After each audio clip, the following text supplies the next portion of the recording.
As a born and bred city slicker, the idea of free land sounds about as realistic as a free unicorn. Yet, believe it or not, there are actual towns in America so desperate for new residents that they'll give you a plot of land just for moving in.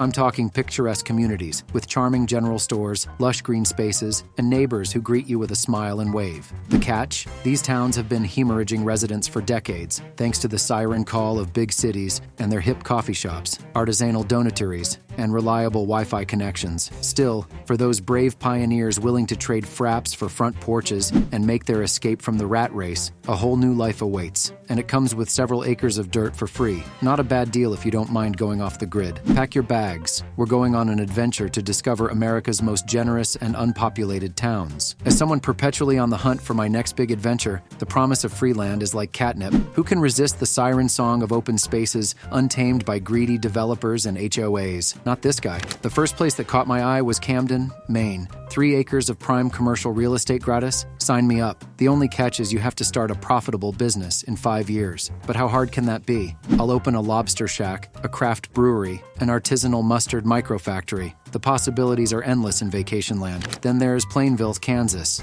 A 150 by 93-foot lot may not sound like much, but in Plainville, that's practically an estate, and they have one whole lot left, so you better act fast. Sure, the population is only 2,000, but just think of all the quilting bees and tractor pulls you'll get invited to. For those wanting an even more rustic experience, Elwood, Nebraska requires new homes be at least 1,400 square feet with a 2-car garage. I'm not sure why the garage is non-negotiable in a town with more tumbleweeds than people, but who am I to question civic planning at its finest? At least you're only a short drive from all the excitement of Grand Island. Free land is out there if you're intrepid enough to stake your claim. Whether you're looking to go full pioneer or just want an affordable place to park your RV, these towns will literally give you the dirt to make your dreams come true. Now, if you'll excuse me, I have some real estate prospecting to do. The open road beckons. Here are some pros and cons of moving to a freeland town. So your wanderlust has led you to consider one of America's desperate freeland towns. I get it.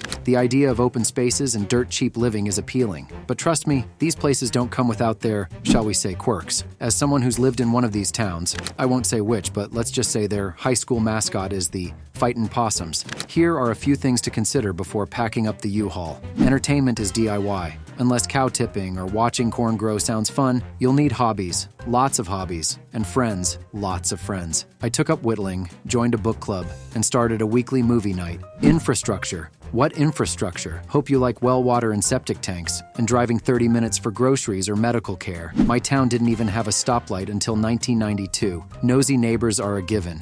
Everyone knows your business, your schedule, and what you had for dinner last Tuesday. I once sneezed in my backyard and got 3 bless yous in return. Politics can be colorful. Let's just say some townsfolk have views that haven't been updated since the Coolidge administration. I learned to avoid discussing anything beyond the weather and crop prices. Wildlife encounters will happen. If you're not keen on sharing space with critters, free land living may not be for you. I've had skunks on my porch, possums in my shed, and once found a family of raccoons sleeping in my attic. So there you have it, the unvarnished truth about small-town free land life in America. If you go in with realistic expectations, you might just love it, but do yourself a favor and visit first before uprooting your whole life. And maybe bring some books, a hobby or two, and an open mind. You'll need them. So free land, huh? Sounds too good to be true. And you know what they say about things that sound too good to be true.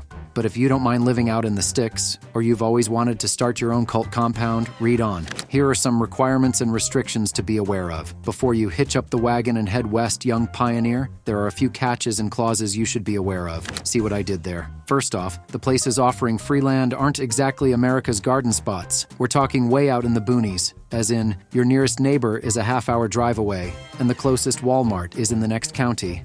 Hope you like stargazing, because that's pretty much your evening entertainment option. You'll also likely have to actually do something with the land to get it and keep it. Build a house, start a business, farm the land. They don't want the place turning into a scrub forest or a trailer park. And there may be restrictions on selling the land for a profit if you decide to move on. The local governments are trying to attract long-term residents and taxpayers, not land speculators. Finally, free usually just means you don't have to pay up front. You'll still owe property taxes, utility hookup fees, and all the other other delights that come with land ownership. So make sure you go in with realistic expectations, a solid plan for developing and using the land, and enough savings or income to cover the ongoing costs. Free land is a chance for a fresh start, an adventure, and an opportunity to live out your frontier fantasies. But like that too good to be true offer, there are always strings attached. Do your homework, read the fine print, and make sure the deal really does pencil out before you load up the wagon and head into the sunset. The land of opportunity still awaits. Just be sure to go in with your eyes open. When I stumbled upon the news that there are actual real-life towns in America just giving away free land,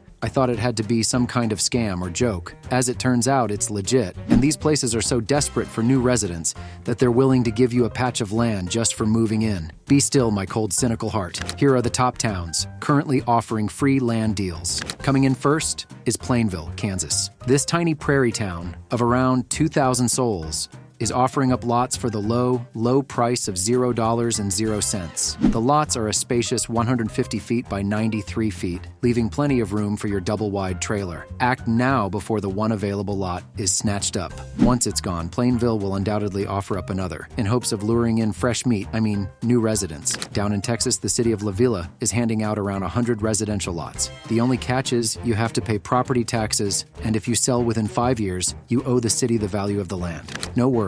You can drown your sorrows in tacos from the 2 amazing taco joints just down the road. My favorite free land deal has got to be Camden, Maine. 3 acres of prime commercial real estate can be yours for the taking if you promise to start a profitable business within 5 years. I'm thinking a lobster shack would probably do the trick. This picturesque coastal town and vacation land can't seem to give this land away. It's been available since 2010 with 0 takers so far. Their loss is your gain, people. Sir Elton John doesn't live here, but you could. So you want to know the ins and outs of scoring some free land, do you? Welcome to the club. As someone who spent way too much time researching these so-called free land programs, let me give you the lowdown. There's always a catch. Contrary to popular belief, nothing in life is truly free. With these programs, the catch usually comes in the form of restrictions, requirements, or obligations. For example, many towns will give you the land for free, but mandate that you build a house on it within a year. Others may require you to operate a business on the property or live there for a certain number of years. Some places will charge you fees or place liens on the land if you try to sell too quickly. The bottom line is, do your homework and read the fine print. Sure, free land sounds great,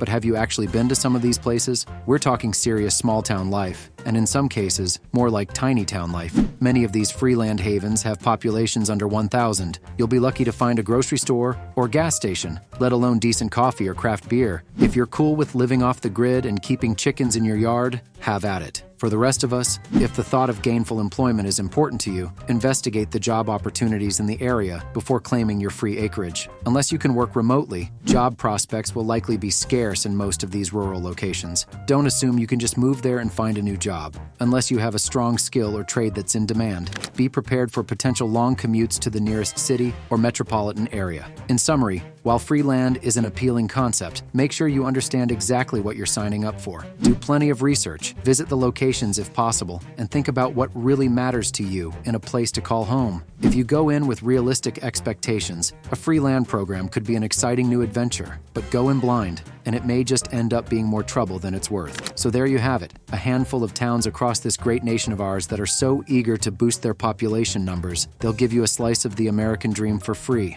All you need to do is pack up your bags, bid farewell to your current home, job, friends, and family, and embark on an adventure to one of these burgs in the middle of nowhere. Just be sure to do your research first and go in with realistic expectations. After all, there's usually a reason why these places have open acres of land and not a soul around to claim them. But for the intrepid pioneers among us, the opportunity to get in on the ground floor of the next boomtown or make your mark on a place with untapped potential could be motivation enough. As for me, I think I'll keep renting my shoebox of an apartment for now. The siren song of free land may be appealing, but the call of takeout food and high-speed internet is just a bit louder.